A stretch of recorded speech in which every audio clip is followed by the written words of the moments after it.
I'm Mark Hennick. This is So-Called Normal.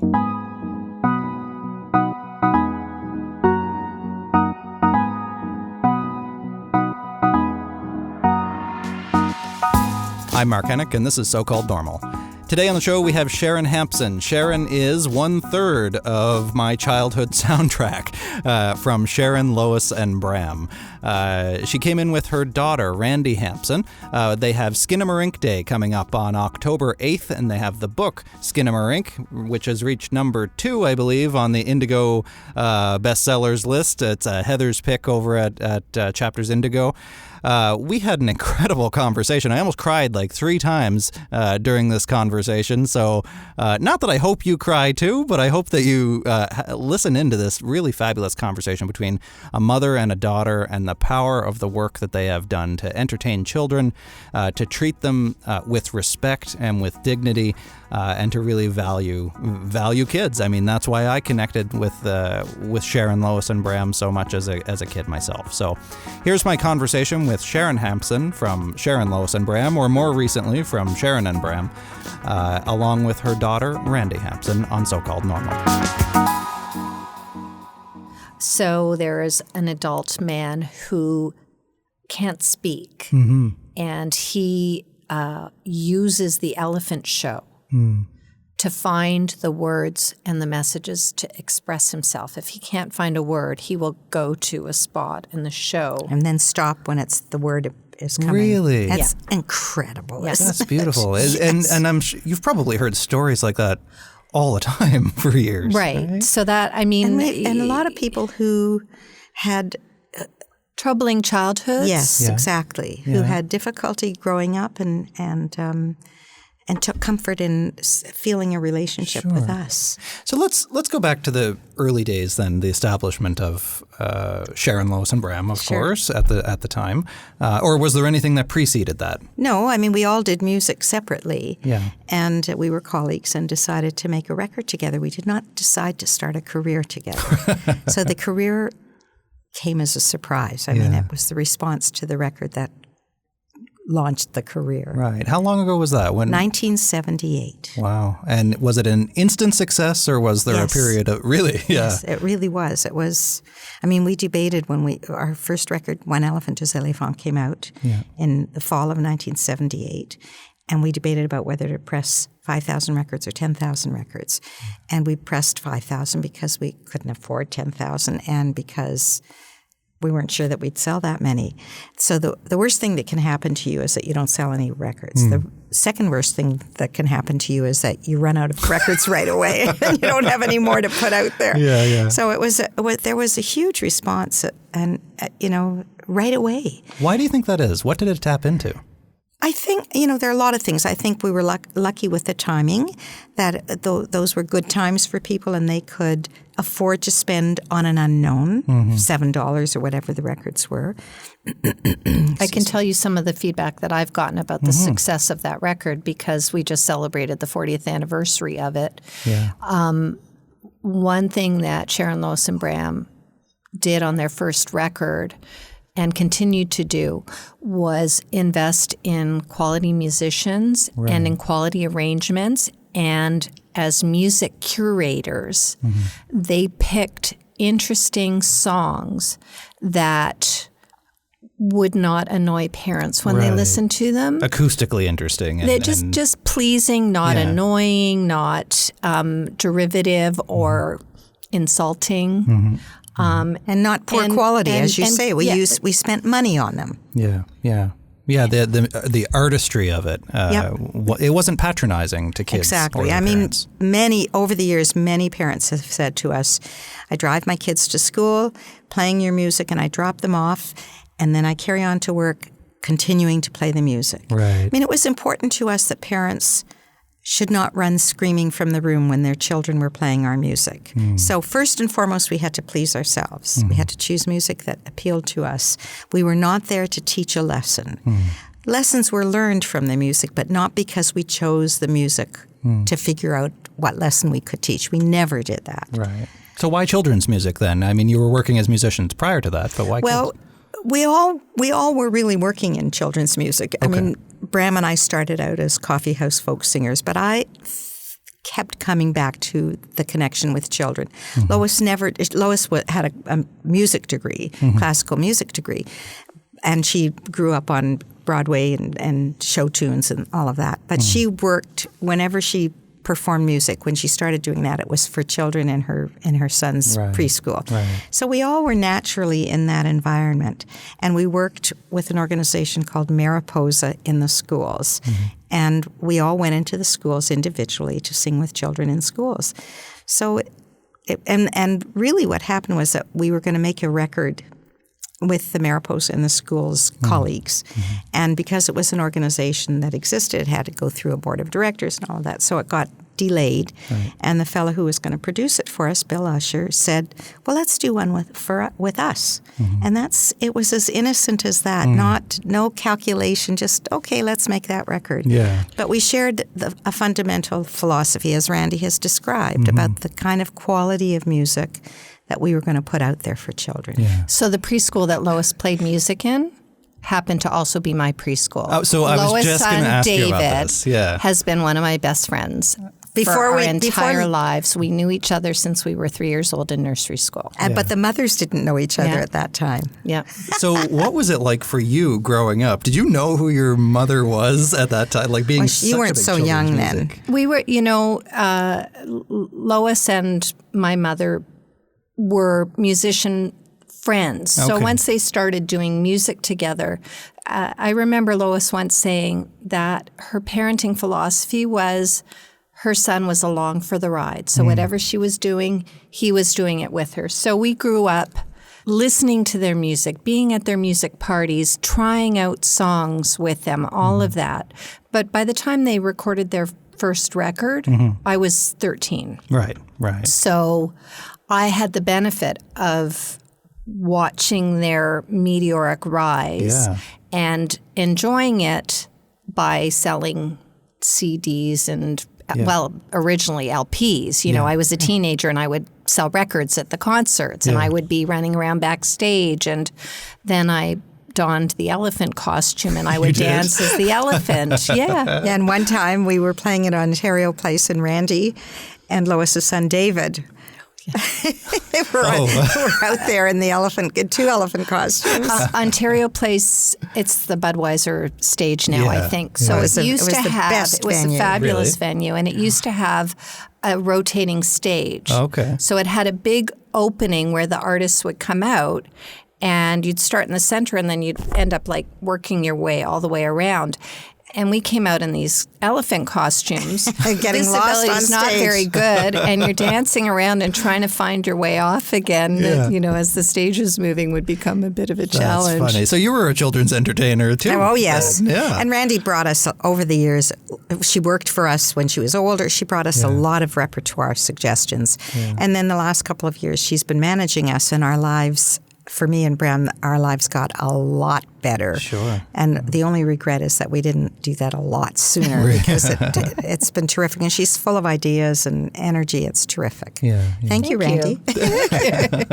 Well, in my other life, I'm a divorce lawyer. Mm-hmm. So dealing with the misery of people's marriages breaking down, or dealing with watching two people deliver joy to thousands and thousands of families. I feel stark like contrast. Yeah, I know the record came out in the 70s, but I feel like, late 80s through the 90s, you had Mrs. Doubtfire come out. You had all these kinds of there was a lot of stories around divorce, around families, around kids who have real struggles. Kids' struggles aren't trivial. So I feel like in some ways, and maybe I'm just projecting all my own family stuff out here, but I do that on every episode anyway. I feel like that's why it was so important. There was something comforting about being able to there was. connect. And what's interesting about that is that we didn't know that, and we didn't set out with that kind of intention. Right. But I'll tell you a story about a wonderful young woman that we met when we went to northern British Columbia, to very small communities. And one of the communities, we did a little concert, and then we did a signing autographs. And mostly what people want, especially the ones who grew up on us, is to take pictures with us. Right. So we went through this process of signing, and a young woman waited. It was late also. Yeah, it was late? it's a children's concert, And it was a weeknight. It was a weeknight, and it was like 8:30 at night. Oh my! And I'm in bed by 8:30. As the crowd is thinning, there's one young woman standing with a 5-year-old and waiting. And it's like 8:45. It was late. She wanted to be the last person. one. Really? Yeah. And she said, when she finally got to us, she said to me, I had a terrible childhood. My parents hated each other, and they fought constantly, and there was yelling and screaming. It was miserable. And the only thing that saved me was you and your music. She said, I went into my room, and you were there for me. She said she left home when she was 17. She's married. She has 3 children. She was weeping, and I was weeping, and and we heard stories like that not infrequently about children who had a rough time, and somehow there was something in our music that gave them comfort. And also, I think, seeing us on TV, they saw 3 real people, no pretension. I mean, people say when they meet us, they say, you're exactly like you were on TV. Right. So, which is so rare. They're nice to each other. They were nice to the kids. One woman told me that she learned to parent from watching the Elephant Show because she had terrible parents. Yeah.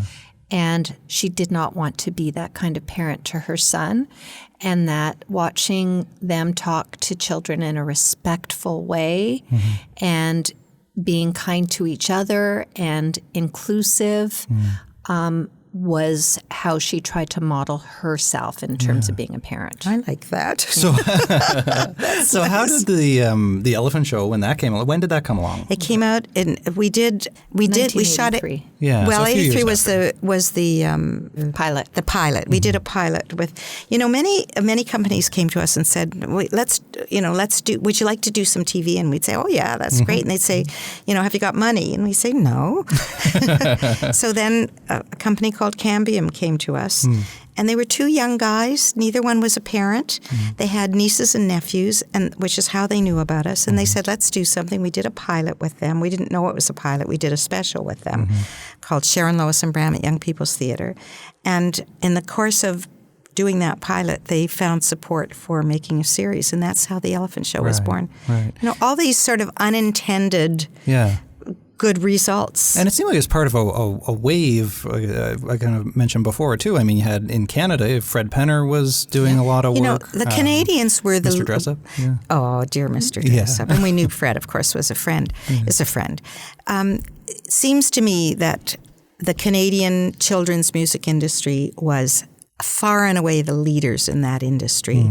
There were good performers in the States, but somehow, and maybe it's because we had a national radio network that, CBC, where we could be singing in Toronto and speaking to people in Newfoundland and Vancouver. And we found, very shortly after the record came out, then the next spring, we were invited to a children's festival in Vancouver, and they knew us. We couldn't believe it. They knew us. They knew our songs. Well, and although you're a quintessential Canadian children's band, you struck great success in the United States and around the world. Huge. Right? Well, it was certainly in the United States. We had a very large career, and different pockets around the world, but not universally. But Right. Israel, Singapore, Australia. They got recognized in London, England once, but it was by a family from Singapore. Oh, really? Yeah. Wow. My husband and I were in Hyde Park. Yeah. And I could tell by the way there was a family, I could tell by the way they were looking at me. And finally I sort of let her know that she could come over to me. And she said that she had seen, the little beanie caps with umbrellas on the top. Yeah. And that she remembered seeing one of those on the Elephant Show, and she saw them there in England, and that reminded her of the Elephant Show, and then she saw me. It was very cute. That's adorable. And you played Carnegie Hall. Yeah, that was very cool. We played a lot. We played the White House. We played it. We met with President Clinton and Hillary at the time. We played at the Easter Egg Roll, and we played at the Kennedy Center, and we played at a lot of really important places. Did you notice any differences between Canadian and American audiences? Not really. No. They were very devoted. I mean, American audiences would wait. By the time we started playing in the States, the Elephant Show had gone on Nickelodeon TV, and that immediately vaulted us into bigger venues Sure. and larger audiences. And so after the show, sometimes, it would be an hour till we got out of the theater. And the American audiences, there'd be, 100 people waiting to greet us backstage, as we left.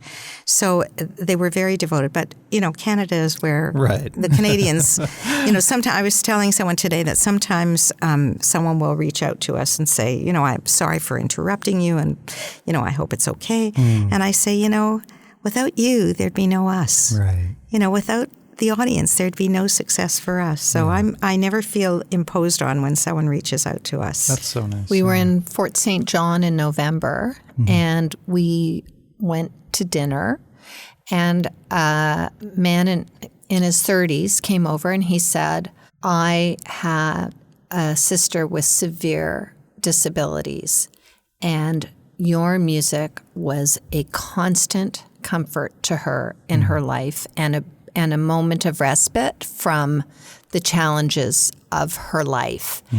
And I just wanted to come over and say thank you. And, tattoos and leather jacket and like a real rough and tumble looking guy. Yeah. When we went to get our bill from dinner, he had bought our dinner. I forgot about that. It's the least I could do to thank you. Yeah. Wow. And that stuff just, you never get tired of hearing that. Right. I have 3 kids, all under 6. Oh my gosh. And a very tired wife. and her husband. Yeah. And, it's funny. My eldest boy, who'll be turning 6 on Saturday, actually. Oh, congratulations. Thank you. Yeah. I might have to get one of those pictures for him later that you mentioned. But it... he's been taking up guitar recently. Oh, and he's been at 6. Yeah, at 6, yeah. So we have him in guitar lessons, and he loves it and all that. And he's been really listening to a lot of different guitar music. And he keeps playing Queen over and over again. I don't know why he connected with Do you? Not really, no. My That's wife does a little bit. Because usually they take to what their parents like. Very often. And I think it probably came from my wife, but... He played Bohemian Rhapsody so many times that I had to tell him to turn it off because it was driving me a little batty. But when he would play Skinnamarinky over and over and over again, that was a comfort still for me. That I never got sick of him playing that. And we never get sick of singing it. So this is what I wanted to ask you. You for 40 plus years now, exactly. You've been saying that same song. It's very interesting. We never tire of singing that. And we sing that at the end of everything that we ever do. Yeah. So that meant TV, concerts, most recordings, public appearances that are, not necessarily performances. We always sing it, and we love singing it. Now it has new words because we have a new book, yes, which is called Sharon, Lois and Bram, Skinnamarinky. And Randi wrote all the extra words because the song Skinnamarinky is not long enough to make a book. Well, because wasn't it originally just the end of the show, or was it a song? Well, we used it but that's as long as the song is. Right, yeah. So Randi said one day, we're going to need more words for this book, and if we don't want the publishers to write them, then we better do it. Yeah. How about can I take a crack at it, she says. Yeah. And then she does it. It's got an introduction. It's got 3 verses. Got an extra. I don't know what you would call that. The lyrics are lovely, and the book is really about all the ways people can love, all the kinds of people, and all the ways and all the places that people can love. It's all about diversity. Yeah. And we sing it in the show all the time. People love it. And they still get to sing the parts that they're familiar with. Yeah. So how could you tire of that? And people say, do you tire of it? Well, no. I mean, people are singing I love you to each other and to us. Yeah. There's nothing tiring about that. And they get a break when they ask the audience to sing, have their solos. Exactly. And they sing it, and it's so beautiful. They can do it for you. Yeah, and it's so beautiful to hear that coming from them. Sharon grew up with a folk background. And, Pete Seeger was an idol, and he was the king of the sing-along concert, inviting the audience to join in. And that is always a high point of the shows when they give the music over to the audience. Thrilling. And just listen to them singing every word. And we do that a lot. Yeah. Yeah, we do it a lot. They have a lot of solos, They have a lot of solos. And we like it a lot. Now, you've been performing, of course, with Bram for this whole time. For all this time. 41 exactly. years. 41 years. Yeah. So you haven't gotten sick of the song. Have you gotten sick of him? No. I said, well, that could happen. Okay. No. We are really like family with each other. Yeah. Not just me and Bram or me and Lois and Bram, but as Randi said, she and David, Lois's son, have been friends since they were little kids. Yeah. We're all like family to each other. And that on its own, I feel like, is so rare too. It is. For bands to work so closely bands together. break up because of relationships, not because of musical issues frequently. Right. But it's not to say we didn't have struggles. No, sure. But we work them out. Yeah. We were in Saskatoon in the spring, and we fly together. Then we drive to the hotel together. Then we eat together. Then we go play the gig. And then we get back from the gig, and Kirk, our fiddle player, hosts a party in his room. Oh, nice. So it's fiddle, keys, drums, Bram, Sharon, and myself. And I'm like, we've just spent literally every minute together, and here we are sitting hanging around, out together laughing before we go to and bed. joking. Do you think that it's that relationship and that chemistry that comes over onto the stage, or is it just because you've performed so much on stage that you might as well spend the rest of your time together as well? That's interesting. Which direction does it go? It's hard to know. No, I mean, I think that you have to genuinely like the people, and Sharon and Lois were friends before they were colleagues, and we shared values. Their spouses, they would spend New Year's together and dinner parties and travel with each other. I mean, they genuinely share the same values and this, supportive sense of humor. Bram is a terrible punster. He's like a word player, and he does wonderful jokes. And my mom says, I'm the best audience because he can tell me the same joke, and I'll laugh every time because I'm hearing it for the first time. Each time. It's true. I forget them. That works very well for him. Yeah. Now, Lois, of course, passed away in 2015. Yes, but she also stopped performing when her husband died. She was devastated by his death, which was in 1997. That was a real blow for her. And she did a few shows with us, and then she said, I can't do this anymore. So we stayed closely connected through all those years. And then, as you say, she passed away in 2015, and we were with her all of that. I mean, we were close through that period, but we were really with her when she was ailing and when she died, But when I had my first child, she was babysat. one of my babysitters. Really? And they had a standing Wednesday date together. And she also, we were celebrating her birthday. Do you remember this? Oh, yeah. And she said, you have to bring Ethan too. It was her little guy. Yeah. So we were very connected. Yeah. What was she like, Lois? She was awesome. Yeah. I mean, I wore my grade 13 prom as I'm wearing one of her dresses. Really? Yes. She had one son, and she was devoted to Randi. Would take me clothes shopping, and her husband and I planned her 50th birthday party with her husband, and she was just and she was very creative. She was a wonderful cook and a fabulous baker, and she would be the first one to tell you, you have to taste this. It's the best that you've ever tasted. And it was. Yeah, Bram said what Lois needed more than anything was a good editor. She would have 100 ideas, and you'd have to whittle them down to the one or two that made some kind of sense. But she had a lot of ideas. Real creative. Yeah, very creative. Yeah, and she brought a different musical sensibility to the trio as well, because Bram and Sharon had folk origins, and Lois really loved the American Songbook, and she loved pop standards and musicals, and so she brought and introduced to them a different kind of music. And we loved doing it. I mean, we sang those pop songs with her, and we loved it. But we probably left to our own devices, Bram and I wouldn't have probably come up with some of those. Right. Now, you had an opportunity to perform again with her. I think you're known, Sharon, Lois and Bram were known as Midtown Toronto's most famous residents. When a park was named, yes. part of it was the actually the playground was named. Yes. It's the June Rowlands Park, and the playground is the Sharon, Lois and Bram playground. Right. So we're we're regulars there, our family. Are you? We play the musical instruments. Oh, I'm so happy. Nice. I mean, there were two events. One was when they named the playground, and then they asked us to do the music garden, and we spent a lot of time choosing instruments for the music garden. You chose those instruments? Oh, yes. Okay. Oh, yeah. Wow. Primarily Bram. I mean, I was involved as well, but he did a lot of research around the instruments. And the only one that is a problem probably is the drums, because children can't resist climbing on them, and so they get They also collect rainwater too, by the way. So when my little guy pounds on them, Oh, is that right? they splash everywhere. But that's still fun too. But we did do, to launch when the playground was named, and it was they've built a whole new playground since then. But when it was named when the old playground was named the Sharon, Lois and Bram playground, we did a concert there, and Lois, I think that was the last concert that she did with us. Yeah. And Bram and I did another one when the music garden was launched, and that was really fun. We had some of the political people from the region who played some of the instruments at that event. Yes, yeah. My mom used to joke that she wasn't going to retire until she had grandchildren to sing to. Yes.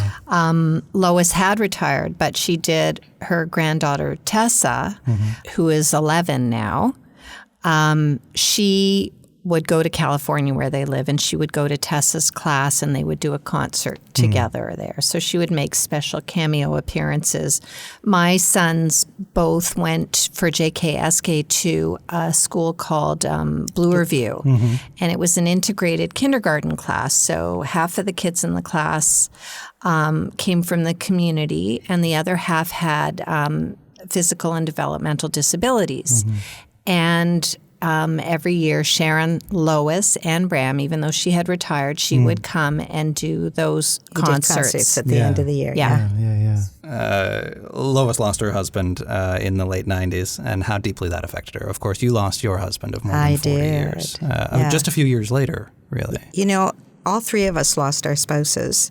First, Ernest. Yeah. Then my husband, Joe, and then Bram's wife, Ruth. And they all died. This is weird. They all died in November of different years. Really? Yeah, it's kind of freaky. Oh, it's a terrible loss. My husband and I met my husband when I was 18. Right. And so we were together for a very, very long time. And he was very involved in our music. He was there at the very beginning. I was the only one of the trio who knew how to sing harmonies. And Joe, over time, Joe did many arrangements. He played on the first couple of records, I think, and he did wrote arrangements songs for them. He wrote songs for us. He did a lot of musical arrangements, and he got us to do really interesting harmonies, really interesting arrangements. And Bram says, Joe taught me how to sing harmony. I could never have sung harmony, but Joe explored it with him in a particular way. He said, here's the line, and I want you to think of this as your melody. It is the melody of this. And that's how Bram learned to sing harmony. So Joe was deeply involved in our music. And he knew every possible song. So did Bram's wife, Ruth. She knew a lot of music. And so he brought us lots of ideas, and then he wrote a lot of terrific songs that we ended up singing, and some of which we have recorded over the last, 6 or 9 months, year. Yeah. Oh, really? So still producing a lot of new it's content. Sharon and Bram recording. Right. We'd never done that, just the two of us. We'd always recorded as a trio. And we stopped, once Lois retired, there was no more recording. Right. Because we had a large Catalog, exactly. Sure. And then I think Bram said that he remembered one of Joe's songs that he really liked, and he always thought it would be nice to record it. And that started Randi on a campaign, and she kept digging up more songs of Joe's. Oh, really? So we've done how many? About 7? Oh, wow. Wow. So, and we've had so much fun doing it, to go back into the recording studio and to bring to life. And Joe wrote some really wonderful songs. He wrote a song about the one of the lines is, how could anything be wrong with being different? Now, what a message for today. It's okay to be different. Right. And he wrote several peace songs and the hug song. And we sing the hug song in the show, and we get the audience to hug. Yeah. I'll tell you a nice little Lois story. I mean, she had retired, and actually when my father was sick, Sharon and Bram had been doing a series of school shows. And, we had lots of people bringing over meals and visiting and that sort of thing. When my dad was sick. And Lois said, I'm going to give you a break. I'm going to go and do some of those shows for you. She said, I'm uniquely qualified to help you. Other people can bring you food, but I can do this thing to help you. To let me stay home. Wow. So she came and did those shows. Wow. I think it reminded her why she was retired. She got tired. Yeah, she got tired. But yeah. And, one of the wonderful things about the fact that they are recording again is that it has given me an opportunity to reconnect with my dad's music because I have written musical introductions to some of the songs and extended verses for some of the songs. And arrangements. And I'm working with them in the studio and executive producing all of this music. And I feel like it's such an amazing opportunity to extend two legacies, right? My dad's music gets out into the world for a new audience, and my mother and Bram get to share new music with their fans and their audience and everything. Are audiences, certainly the industry is different now than it used to be, but the children's entertainment, the audiences, is that different? Get on the stage, they're exactly the same. Right. We get on the stage, we start to sing, and they are right there with us doing it.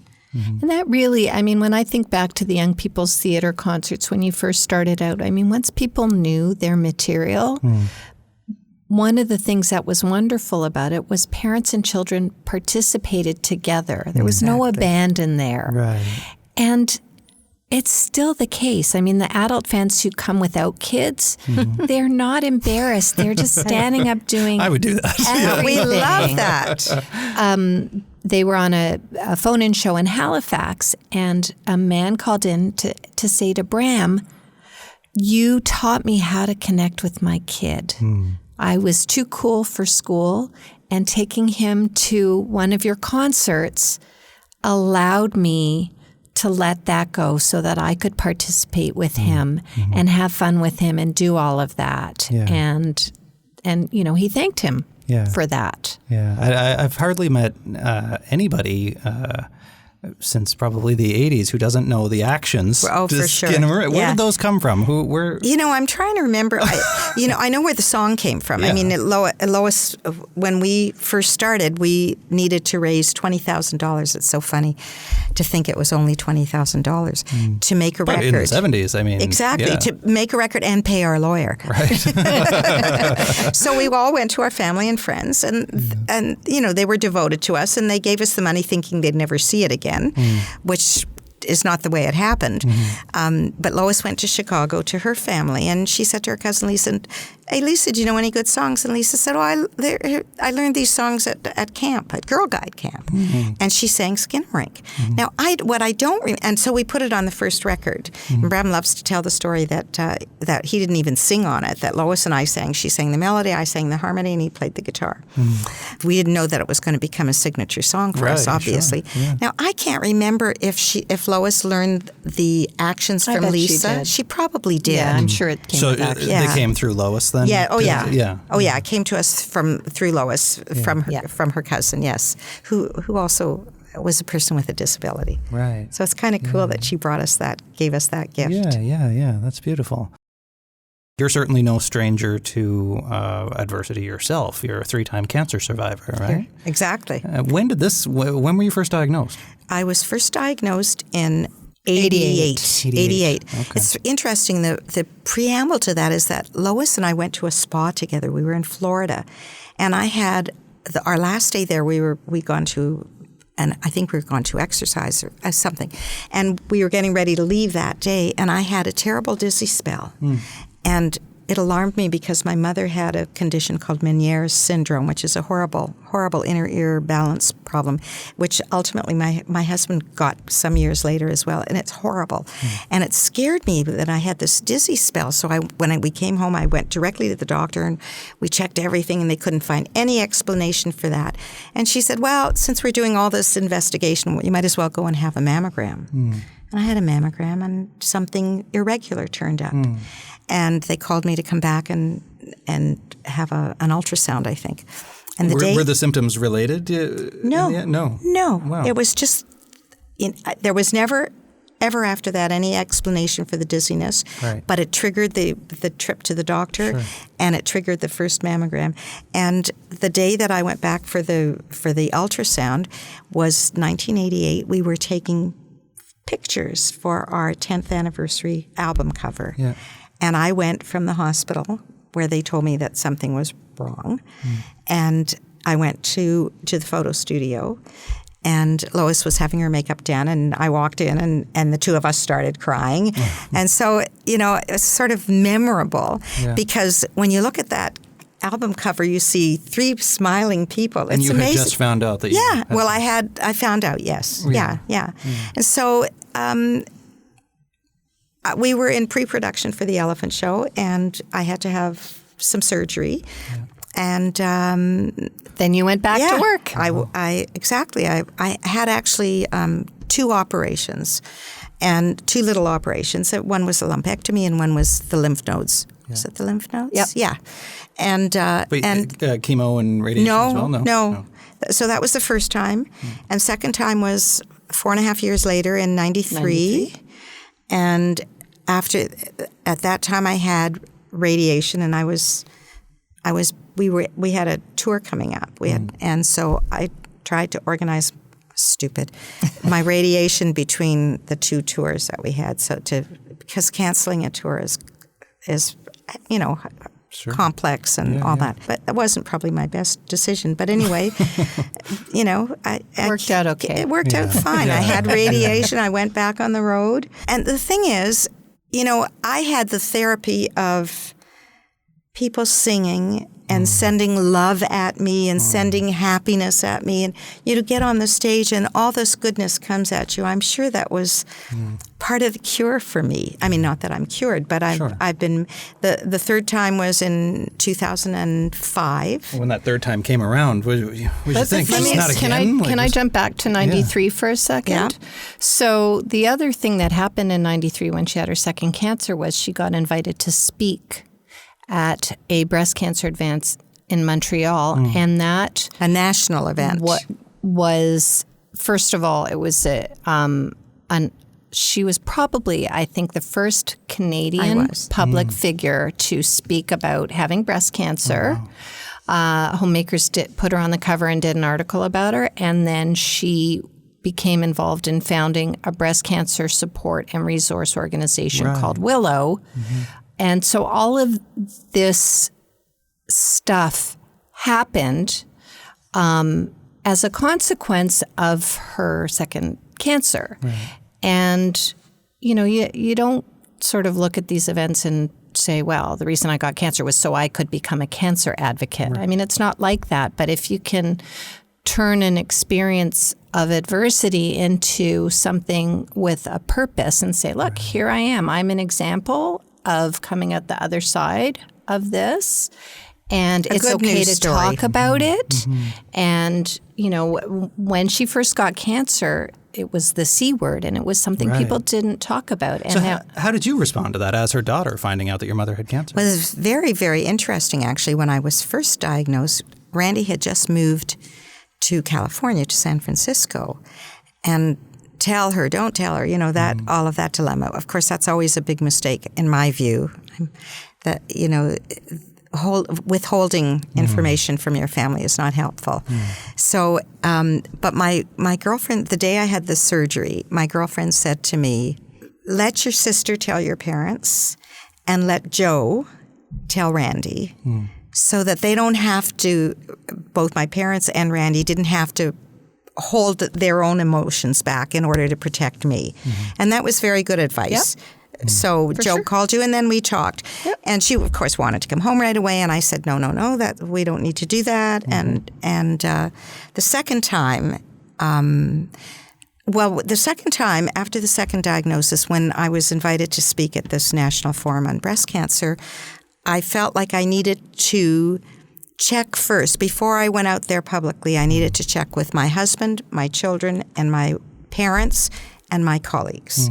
And once all of them were okay with me doing it, because if I go public, they're public. Right, sure. So once they were okay with me doing it, we proceeded, and Randi actually helped me. I kept putting off writing I spoke for about an hour at that event. Oh, wow. And there had been some debate about who was going to be the keynote speaker. Would it be a scientist or would it be a woman? And ultimately, they decided that they would have both. So Randi finally said, just start talking, and she started typing. and from those notes, I was able to put together what I would say at that event. And that was such an important experience for me. I remember a woman who became involved with Willow was the organization, Willow Breast Cancer Support and Research. A woman who was involved on that board eventually, when we created Willow. I met her at the event where I spoke, and she was from Sri Lanka. And she came up to me after I spoke, and she introduced herself, and it took me a while to learn how to say her name, but I did. And she was a wonderful person. She died. But she came up to me and she said, everything you said today was about me. And that was so significant for me because where she came from, her life experience, her culture, everything was different. And yet when I talked about how it feels, it was right there for her as well. So I learned a lot then. Yeah. Did you ever face any pressure in talking about your illness of, people thinking you were an expert or speaking on behalf of other patients, or did any of these thoughts, because I talk about mental health and suicide a lot. And one of the things that we talk about in this is that, yes, recovery looks different for everybody. That exactly. Can't take my story to me. And I learned that because, just as you obviously did, because I believe that talking to other people is a good thing. It's helpful to them and to you. And the person who is the patient talks with, I really feel there's a benefit. But not everybody feels that way. Right. Not everybody can do that. And I remember learning that when I was making appointments for the radiation, and the person who was making the appointment said, do you want to come before 9 or at lunchtime? And I said, why are you asking me that? And she said, many people choose to make their appointments at those times so that they don't have to tell, if they're going to work, they don't have to tell their colleagues. And I was shocked. Right. But I came to appreciate, even though I think it's a mistake, but maybe for those people it isn't a mistake, that, some people apparently are not helped by sharing the information. I think maybe if they opened up and did share it, they might be helped. But it was hard for you the first time, right? It was you consulted with your entire family. It sounds like. I consulted with them to make sure that they were okay with me doing it. You never had any hesitation about opening up about it. I had friends who'd been down that road. I talked to everybody right away. Right. Yeah, no, I think there's a great benefit in talking about it.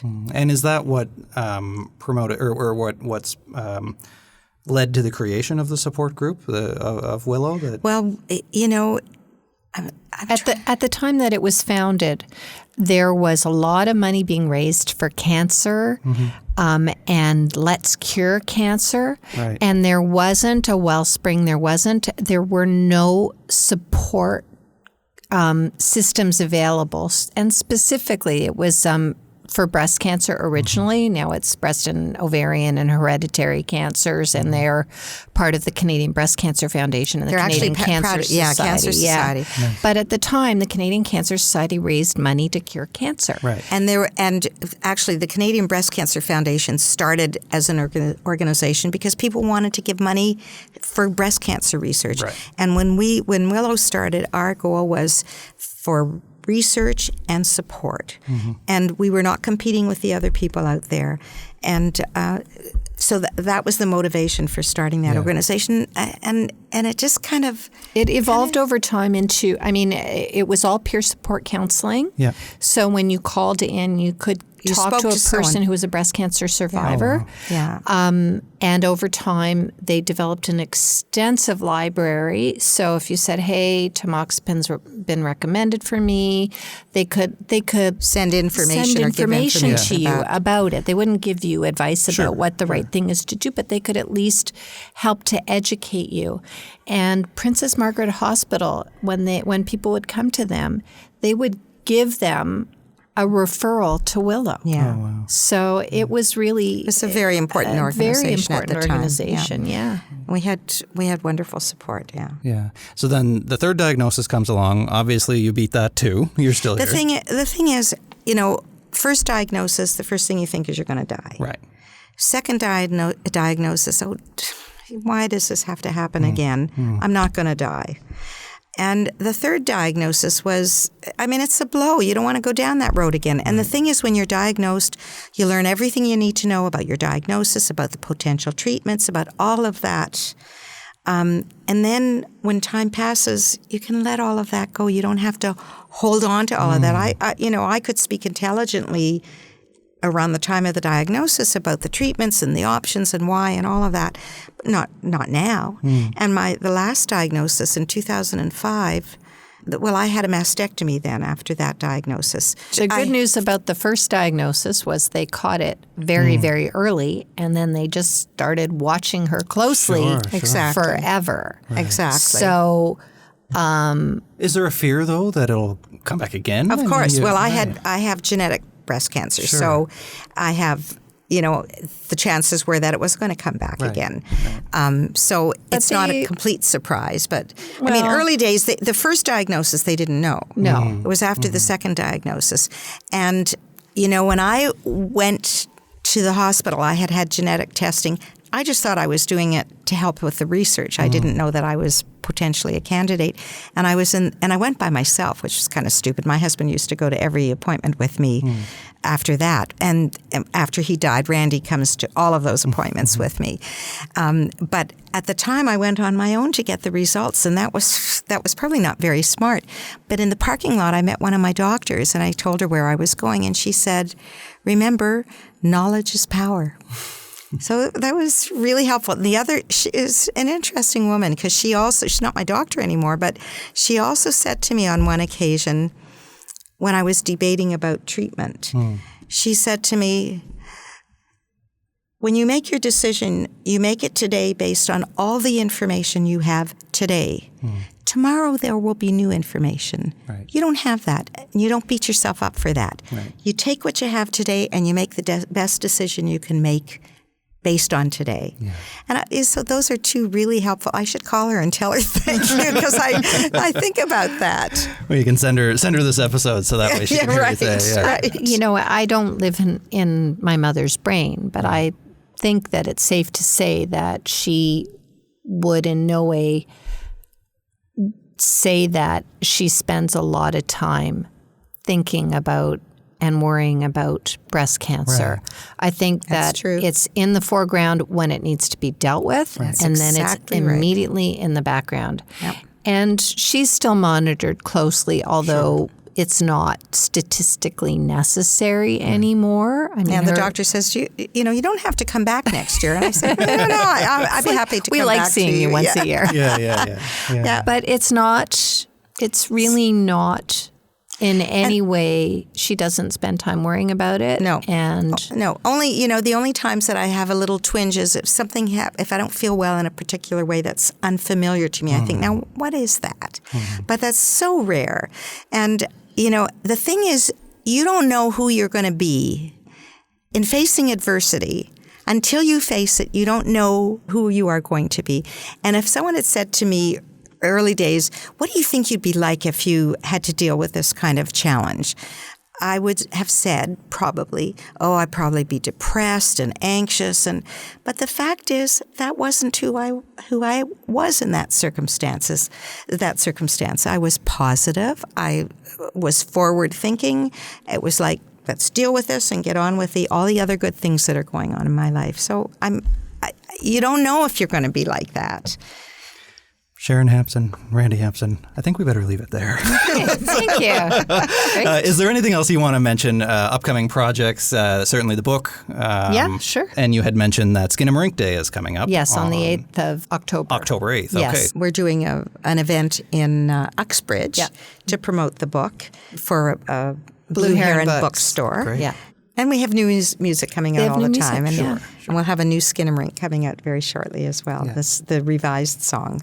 Well, I want to thank you both, Randi, for continuing your mother's work and for expanding on your mother's work. Hear, hear. Sharon for providing the soundtrack to my childhood, That's nice. to Thank my you. kids, and hopefully to their kids someday. So happy to hear that. When we meet people like you who say that they're exposing their children to the music, that's just the best news that we could get. Well, thank you both so much. Thank you. Thank you. That's it. That's my conversation with Randi Hampson and Sharon Hampson. Sharon is, of course, 1/3, as you heard, of Sharon, Lois and Bram, or more recently, over the last few years anyway, from Sharon and Bram since Lois's death. You know, it was to hear her talk about her best friend, Lois, and losing her. You know, it was that was one of those 3 moments that I said that I almost cried sitting here at the table. But, you know, then to hear about Randi as well and how she's been participating in the activity and the life of the band ever since she was a very young girl. It was such a gift for me to be able to sit here and have that kind of conversation, and I hope you enjoyed it too. If you want to listen to some of the other conversations that we've had lots of them, and we have lots more coming every single Monday.